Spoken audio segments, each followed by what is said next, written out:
What is up, my aesthetic boys? It's Fresh, back with another video.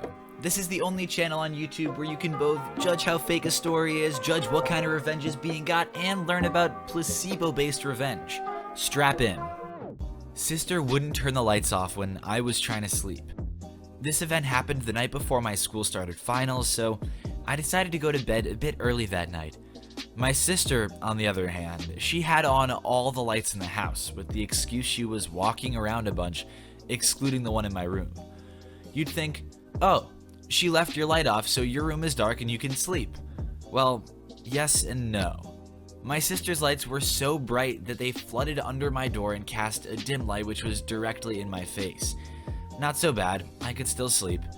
Then my sister walks into my room, snaps the lights on, and proclaims loudly, "I need your hot glue gun." I have 3 hot glue guns and I tiredly gave her one, hoping she'd leave. She didn't. She kept barging into my room to ask for, nay, demand my things, including but not limited to my expensive pens, some paper, scissors, and my good X-Acto knife. I was way too tired to deal with her, so I gave her everything but my X-Acto knife. It's one of my most important possessions. She was huffy after I told her no to the knife, but she didn't take it anyway. The last straw was her coming into my room at 3 a.m., 2 hours before I had to be up. I had enough. I locked my door, took out my light bulb, and went to sleep. My alarm goes off at 5:30 a.m., and I get up, a sleepy plan in my head. I get out of my room and look around.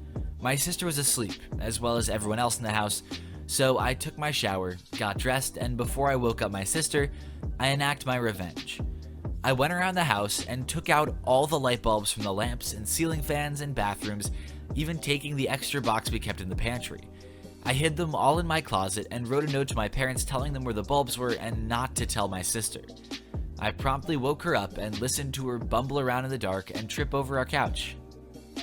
Now, for any of you guys who may have watched one of my Guess That Revenge style videos in the past, this is the point where I'd outline maybe it was ProRevenge, maybe it was PettyRevenge, maybe something else, and I'd ask you guys to vote on it in the poll. Unfortunately, that's not the only question I need to be asking this time because, I'll be honest, I find this story a bit unbelievable. This is the kind of thing that a lot of people do believe, but there's some dissent, some disagreement among readers. I don't buy that this person's parents, that OP's parents, would be in any way okay with this happening. Because you're not just inconveniencing the sister, you're inconveniencing your entire family. And the fact that you left a note saying, "Oh, don't tell sister," is that really going to change anything? They weren't even up for all the shenanigans that went down about your sister needing the X-Acto knife and the hot glue gun. Why would they care for anything except the fact that they know you took out all of the light bulbs in your house and hid them in your closet? If I was OP's parents, I'd be pretty upset with that. I don't know. What do you guys think? Act like a jerk and try to get me fired? Enjoy watching my promotion before you get fired. Background. I work for a communications company.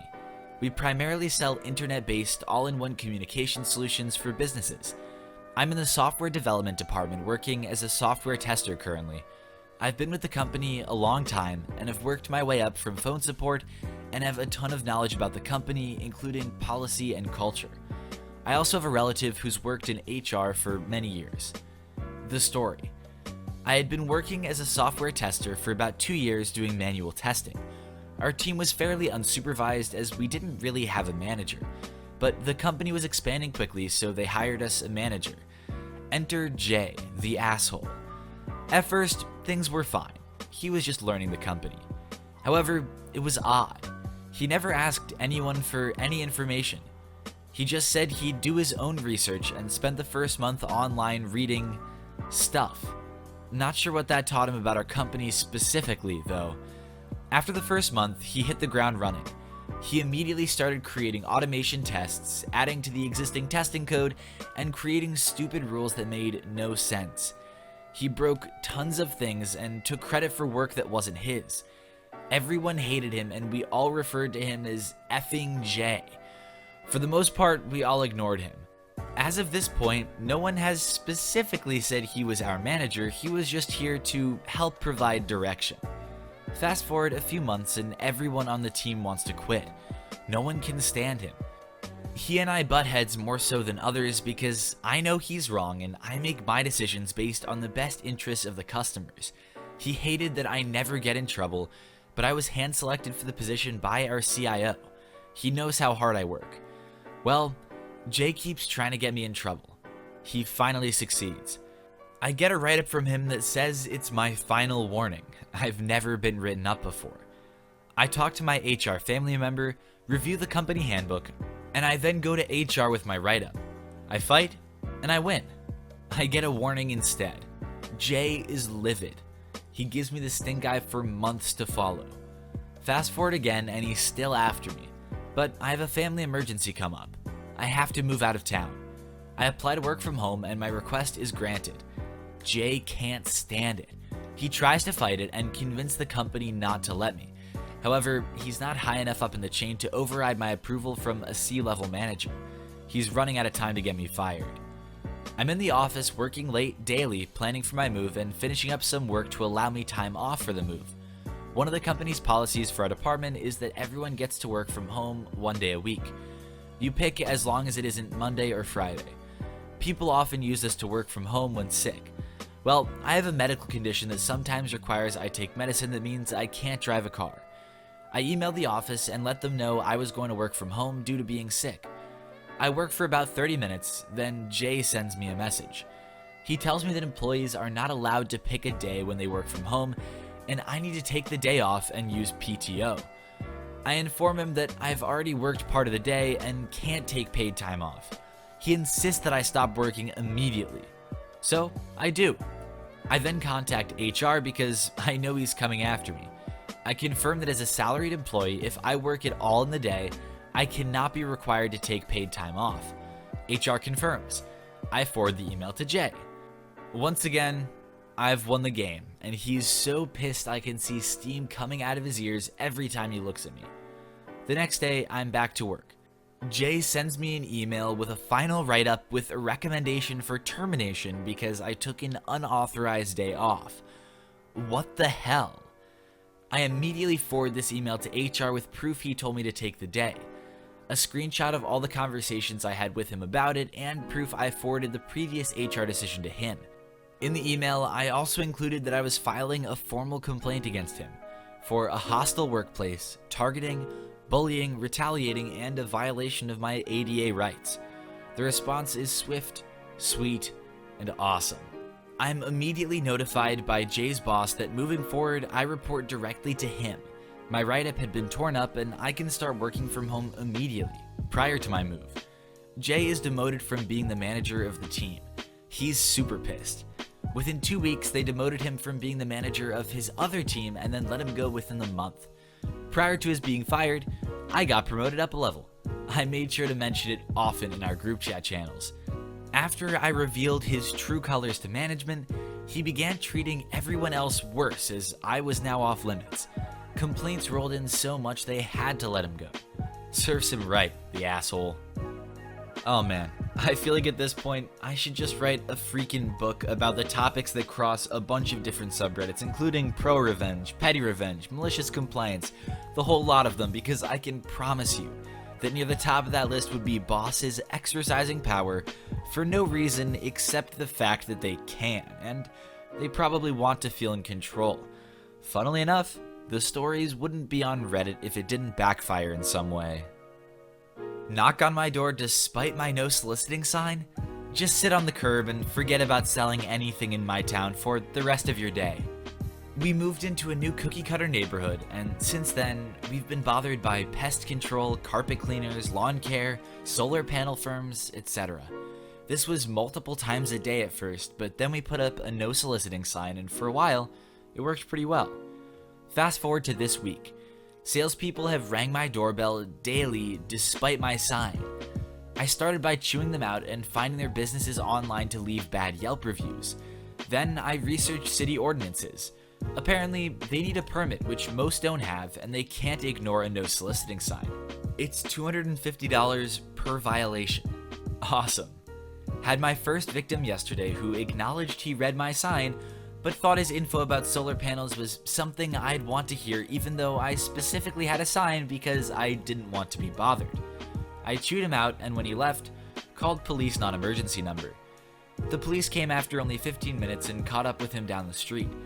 I don't know if he was cited, but he just sat on the curb after the police left, probably because they told him to stop knocking on doors, period, due to a lack of permit. He had to wait there for at least an hour and a half for his ride. Now, honestly, this had hints of ProRevenge in the beginning. It seemed like OP was onto something with bad Yelp reviews that can actually be really harmful for a business. And the whole fact that a no soliciting sign, city ordinances, these are serious things to deal with in some cases. Now, by the end of it, one could make the legitimate argument that it's petty revenge because the only real consequence was that the salesman had to sit on a curb for an hour and a half. Does that mean that company is going to stop sending people to that neighborhood or to that house? Who knows? Does it mean that every company is going to stop? Probably not, but hey, OP's got the police on his side now. We'll see how it turns out. Sour my drink, sour your day. I work as a line cook at a concession stand. Normally the people I work with are pretty cool, but they decided to be dicks the other day while I was working. I had a drink out that I poured from the fountain pop machine and left it unattended for a short period of time when I went into the back kitchen. When I came back out front, I took a drink only to discover that somebody had poured a vinegar packet into it. I was pissed and decided, well, not being nice to these guys today, and made it known among the staff that I didn't take too kindly to being pranked like that. I learned who had soiled my drink with vinegar, we'll call him Female Dog Boy, and decided to make burgers for everyone else except him. When he asked if I was making him one, I said, nope, and continued cooking. He started talking smack, as he tends to do, and decided to cook himself his own burger. He left to take care of selling in the back and left his freshly cooked burger unattended. To my credit, I didn't do anything to it, but when he came back, he scarfed down the burger and then looked at me. He realized he'd left it unattended around me and asked me if I'd done anything to it. I just laughed. He asked me again, for real, OP, did you do anything to it? I just laughed more. He started to panic. He said he started to feel queasy and rushed to the washroom while I kept laughing. He eventually left early because he was sick. The power of suggestion. I love it. I'll be honest, I was a little underwhelmed when the whole I'm not gonna make you a burger part of this revenge carried out because, I mean, really? I guess it's punishment. Hard to really call that revenge, but the fact that he managed to execute a placebo revenge is something that I've definitely never heard of before. So if you like placebo revenge, be sure to let me know and be sure to vote in the poll. Stay right there, cause I just called the police. Background. My older child does youth triathlon and just got a bike with clip-in pedals. So today I took her to the local high school track to practice getting on and off. The track is the typical rubberized surface that won't hurt as much if you fall on it. Cause for revenge. As we were walking over to the track, this middle-aged guy starts telling me no bikes allowed on the track and how the tires will damage it. I ask him if he's with the public schools and he says no. I ask him if he's with the police. Again, he says no. I said the sign does not prohibit bikes. It does prohibit dogs, drinks besides water, spray paint, and other specific things. He argues with me, then says he's not going to argue with me anymore. I said fine. I have a right to be here. My daughter has to go to the bathroom, so we go up to the school where we run into a facilities worker. I ask him if bikes are allowed on the track, and he says he doesn't know and doesn't care. Works for me. We go back to the track and see the guy pacing around, obviously irritated that my child has rolled her bike back on the track. I tell him, stay right there. I just called the police. I can see he's excited that he'll get his official I told you so moment. I start my run and my daughter does her bike practice. For 45 minutes, this smug jerk stands by his car, staring at the track, waiting for justice to be served. Too bad though, no police will be coming. I never made the call. Didn't even have my phone on me. I know I ruined part of his Sunday afternoon, and yes, he deserved it. Edit, I should also add that the track is not new. It's outdoors and has patches that are bare to the asphalt below. Plenty of people use it on a regular basis. The bike is a road bike with no tire tread. There's no way my barely 90-pound daughter could have vandalized the track. And whatever. The sign doesn't say no bikes. Alright, bikes on tracks. Different places, different rules, but let's cover the basics. Was this child in anyone's way?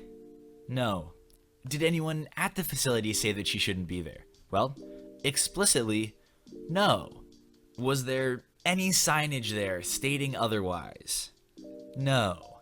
Was this man being a prick? Oh, for sure. And would the police have cared? Probably not. Don't waste their time. If anything, I'm glad you wasted that guy's time. Is it ProRevenge or is it PettyRevenge, though? Guys, that's on you to decide. Thank you to everyone who watched this video. Be sure to subscribe for more daily Reddit content. Drop a like if you liked the video, and I will see you all tomorrow.